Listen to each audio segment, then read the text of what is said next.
देख रहे हैं नवांबे न्यूज।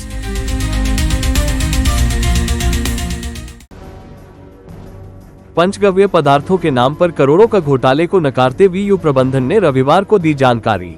जबलपुर के शासकीय नानाजी देशमुख वेटरनरी यूनिवर्सिटी अनुसंधान विभाग के द्वारा पंचगव्य पदार्थों पर रिसर्च के नाम पर करोड़ों का घोटाला करने की चर्चा के बीच विश्वविद्यालय प्रबंधन ने आज रविवार को एक पत्रकार वार्ता का आयोजन किया गया, जहां वीयू कुलगुरु ने इस पूरे मामले पर मीडिया में चल रही खबरों के बीच आज अपना पक्ष रखा।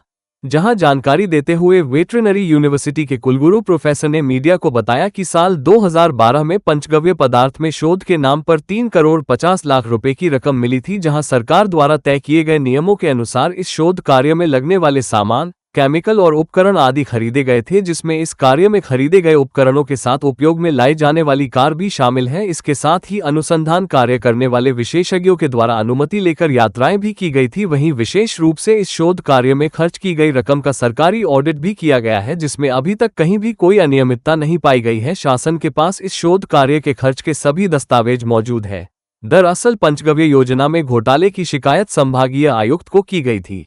संभाग आयुक्त ने इस मामले की जांच के लिए अपर कलेक्टर को नियुक्त किया था, जिन्होंने इस पूरे मामले की जांच की है। हालांकि अपर कलेक्टर की जांच की रिपोर्ट अभी तक सार्वजनिक नहीं की गई है। वहीं उन्होंने पूरी चर्चा को विस्तार पूर्वक सभी के सामने रखी। इस अवसर पर उन्होंने क्या कुछ खास बातें बताई, आपको सुनाते हैं। वाला प्रोजेक्ट था, ये 2012 से 2018 के बीच में चला और सारे मैंडेट्स के साथ, ऑब्जेक्टिव के साथ, और इसके जो फाइनल डीपीआर और फाइनल रिपोर्ट फाइल्स में हमने सारे देखे हैं, उसके अनुसार इस प्रोजेक्ट का जो एग्जीक्यूशन था वो ऑडिटेड रिपोर्ट्स के साथ में टेक्निकल रिपोर्ट्स और फाइनेंशियल रिपोर्ट्स कंसर्न क्वार्टर को दी गई हैं, और उसके बाद में इसमें ऐसा कोई ऑब्जेक्शन नहीं है।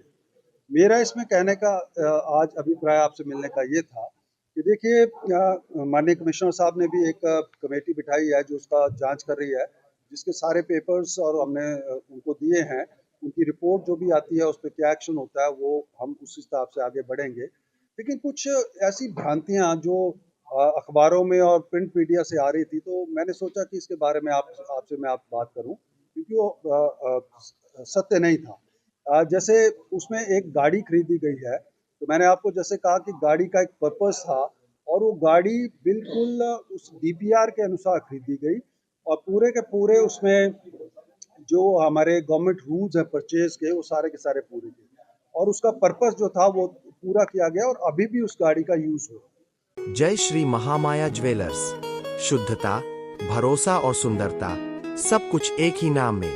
श्री महामाया ज्वेलर्स, आधारताल जबलपुर, जहां मिलते हैं शुद्ध 23 कैरेट सोने और चांदी के आकर्षक आभूषण।